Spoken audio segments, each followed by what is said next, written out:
ስላሴ አምላኬ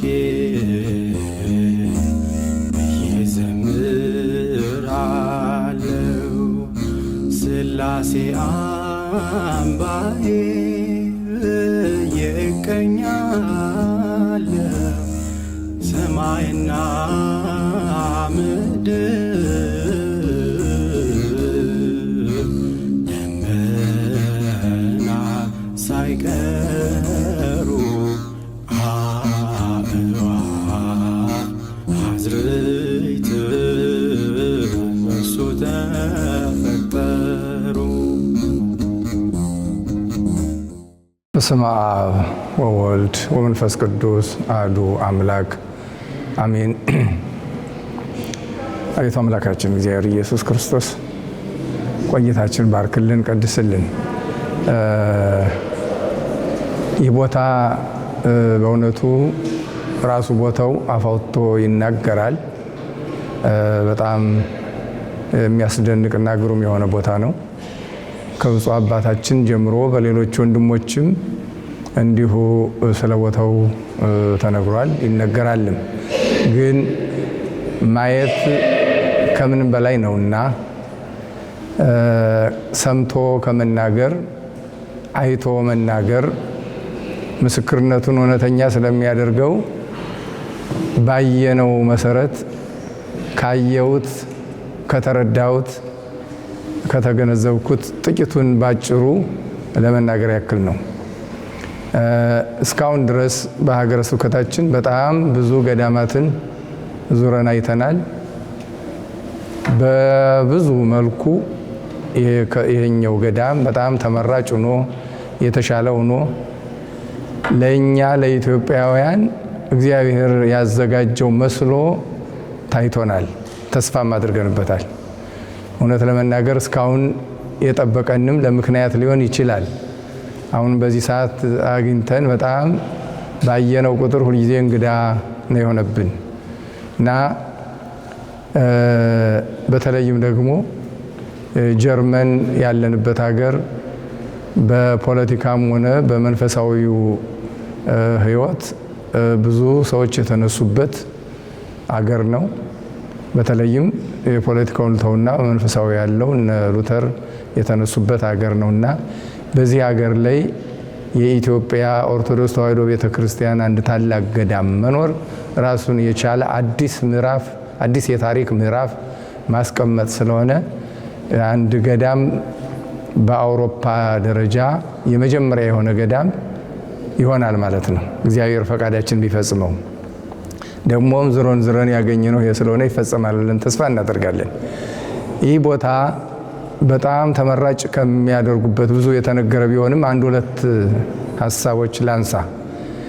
በመጀመሪያ በዚህ ሀገር ስንኖር ከተመክሮ ያየነው ነገር ቢኖር ብዙ ሰዎች በተለያየ መልኩ የውስጥም የውጭም ሕመም ሲጠቁ በተለይም በመንፈሳዊ ሕክምና የሚድን የሚፈወስ ሕመም በገጠማቸው ጊዜ እዚህ ሀገር የእሱ መታከሚያ ቦታ የለም። ይሄ ገዳም ግን የኛ ከኢትዮጵያውያን ከሆነ በእውነት ብዙ ሰዎች ፈውስ የሚያስፈልጋቸው ወደዚህ ቦታ መጥተው በዚሁ ሱባኤ ይዘው የጸበል ሕክምና አድርገው ራሳቸውን ከእግዚአብሔር ጋር የሚያገናኙበት ፈውስና ምሕረት የሚያገኙበት ቦታ ይሆናል። ምክንያቱም በዚህ በውጩ ዓለም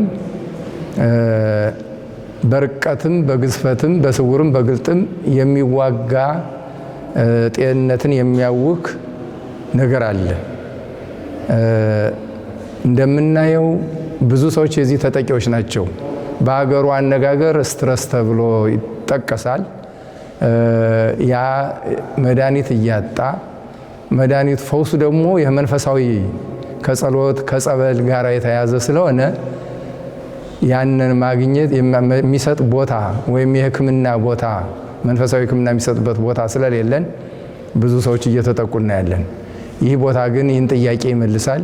ብዙ ሰዎችንም በተለያየ መልኩ ከሚገጥማቸው ረቂቅ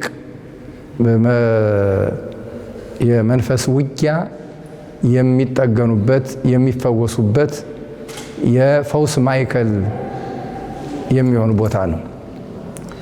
አንደኛው በጸበሉ በእምነቱ በጸሎቱ፣ ሁለተኛው ደግሞ እንደዚሁ ጭንቀት አለና ሰዎች ከጭንቀታቸው ከስትረሳቸው የምክር አገልግሎት በየጊዜው በዚህ ቦታ እያገኙ የሚፈወሱበት የሚድኑበት መልካም የሆነ የኛ የራሳችን የሆነ ቦታ ሊሆን ይችላል። በእውነት ይህን ቦታ ተረባርበን የኢትዮጵያ ኦርቶዶክስ ተዋሕዶ ቤተክርስቲያን ንብረት፣ የኢትዮጵያ ርስት፣ የኢትዮጵያ ቦታ ማድረግ ከቻልን በጣም ብዙ ነገሮች መስራት እንችላለን። አንደኛ የራሳችን ሰዎች ከተለያየ ሕመም የሚፈወሱበትን፣ ከጸላይ ሰናያት፣ ከርኩሳት መናፍስት፣ ከስትረስ፣ ከሀሳብ፣ ከጭንቀት የሚድኑበትን። ይህም ብቻ አይደለም። በዚህም ሀገር ያሉ ሰዎች ብዙ ጊዜ በእምነቱ የጠነከሩ ስላልሆነ ከእምነት እየወጡ ስለሆነ እንዲህ አይነቱ በተለያየ መልኩ የስትረስ መንፈስ ያለባቸውም ስለሆኑ የዚህ የሀገሩን ተወላጆችም ልክ ቤተ ክርስቲያኑን ለመግዛት እንዳሰብነው ሁሉ እነሱንም ማትረፍና ማስቀረት የኛ ቤተ ክርስቲያን አባላቶች ማድረግ ሁሉ እንችላለን፣ ቦታ እስካለን ድረስ ማለት ነው። እና ዓላማው ትልቅ ነው። ስለዚህ በእውነት በአውሮፓ በዓለም ዙሪያ የምንገኝ የኢትዮጵያ ኦርቶዶክስ ተዋሕዶ ቤተክርስቲያን አማኞችና የኦርቶዶክስ ቤተክርስቲያን ደጋፊዎች የሆን ሁሉ ድር ቢያብር አንበሳ ያስር ነውና ተረባርበን ይህን ገዳም የኢትዮጵያ ርስት የኢትዮጵያ ንብረት ማድረግ መቻል አለብን። ልጆቻችን በውጭ ሀገር ተወልደው የውጭ ቋንቋ ለምደው የውጭ ሰዎቹ ነው እንዳይቀሩ ኢትዮጵያ እንዲሸቱ ስነ ምግባር፣ የሀገር ፍቅር፣ ወላጅን የማክበር የመሳሰለው መልካም ትውፊታችን ተምረው ተለማምደው እንዲያድጉ ለልጆቻችን ስራ መስራት በእውነት ይጠበቅብናል። እኔ ከ30 ዓመት በፊት በዩጋንዳ ካምፓላ ኖር ነበር ለተወሰነ ጊዜ። በዛ ሀገር ያየሁት ሰዎች በየአካባቢያቸው ተሰባስበው ፎር አወር ችልድረን የሚል ፕሮግራም ዘርግተው ገንዘብ አዋጥተው ትምህርት ቤት፣ ጤና ጣቢያ ሲሰሩ አስታውሳለሁ። እና እኛም በእውነት ተረባርበን የምንችለውን ሁሉ አስተዋጽኦ አድርገን በገንዘብም በሀሳብም በሁሉም ነገር ለልጆቻችን ታሪክ መስራት ይኖርብናል። እርግጥ ነው ከታሪክ ሀገር ነው የመጣ ነው። ብዙ ታሪክ እንናገራለን። ግን እስከ መቼ አባቶቻችን ታሪክ እያወራን እንቀጥላለን? እኛ ራሳችን የታሪኩ ባለቤት መሆን መቻል አለብን። ታሪክ እናስቀምጥ፣ የታሪክ አሻራ እናስቀምጥ። በዚህ ቦታ ላይ መሳተፍ ማለት ኢትዮጵያ በውጭ ሀገር ወይም በአውሮፓ ማዕከል በጀርመን ምድር አንድ ርስት አንድ ንብረት አላት ማለት ነው። እና ይሄ ቦታ ደግሞ የብዙ ነገር ብፁዕ አባታችን እንደተነገረው በሌሎችም እንደሚነገረው ከመካነ መቃብር ጀምሮ ብዙ ነገር ያለው ስለሆነ ለኛ ደግሞ በብዙ ነገር በኢኮኖሚም እንዳቅማችን እንደገና ቦታውም ደግሞ በቂ የሆነ ቦታ ያለው ብዙ ነገር ማሰራት የሚችል ስለሆነ ይህን በእውነቱ የኢትዮጵያ ምዕመናን ደጎች ናችሁ። ይህን ጥሪ ተቀብለን ሁላችን መሳተፍ ይኖርብናል። በጀርመንና አካባቢው ሀገረ ስብከት የምንገኝ የየአጥቢያ ቤተ ክርስቲያናት አስተዳዳሪዎች፣ የየአጥቢያ ቤተ ክርስቲያናት ማህበረ ካህናት፣ የየአጥቢያ ቤተ ክርስቲያናት ማህበረ ምዕመናን፣ የሰንበት ትምህርት ቤት ወጣቶች ሁላችንም የምንችለውን 50 ሎሚ ለ50 ሰው ጌጡ እንደሚባለው የአቅማችን መወርወር ከቻልን ይህን ቦታ የኛ ማድረግ እንችላለን። እድሉ ተሰጥቶናል። እግዚአብሔርም ፈቃዱ የሆነ መሆኑን በእውነት በሁኔታዎች አምነናል። ያለን ጊዜ ግን 6 ወር ነው። በዚህ 6 ወር ደግሞ ይህን ቦታ ማትረፍ መቻል አለብን። ደግሞ እንችላለን እስከተባበርን ድረስ። ይህ ቦታ ሳንተባበር ቀርተን ቢያመልጠን ግን በታሪክም ተወቃሾች ነን። እንዲህ አይነቱን መልካም እድልና አጋጣሚ እንደገና ማግኘት የምንችልም አይመስለኝም። ምክንያቱም ለዓመታት በጣም ዙረን አይተናል። እንደዚህ አይነት ቦታ ለኛ የሚስማማ እስካሁን ድረስ ስላላየን ማለት ነው። እና ታሪክ እንስራ፣ የታሪኩ አሻራ ተሳታፊዎች እንሁን። በዓለም ዙሪያ ያላችሁ ሁሉ ይህንን ድምፅ የምትሰሙ ማየት ከምንም በላይ ነው እና ያየነውን ነው የምንነግራችሁ። ካየነው በላይ ቦታው ራሱ አፍ አውጥቶ የሚናገር ነው። ለወደፊቱ መታችሁ የምታዩበትም ነገር ሊሆን ይችላል። ከመላው አውሮፓ እየመጡ ሰዎች የሚጸልዩበት፣ ትምህርት የሚያገኙበት፣ ፈውስ የሚያገኙበት፣ የምክር አገልግሎት የሚያገኙበት፣ እነ ልጆቻቸው መጠው ጊዜ የሚያሳልፉበት መልካም ቦታ መልካም አጋጣሚ የሚፈጥር ነውና ሁላችንም እንድንረባረብ በጣም ዝቅ ብዬ ጥሬን ለማስተላለፍ እወዳለሁ።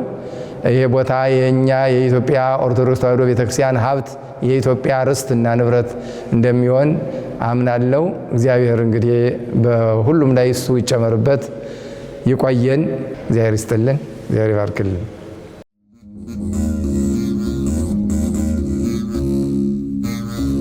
ብርሃን ጨለማ እንዲሆን በተራ በዓለሙ ሁሉ ፀሐይ እንዲያበራ እንድትሰለጥን ጨረቃ በሌሊት ሥላሴ አስውቦ ፈጠረ ከዋክብት ሥላሴ አምላኬ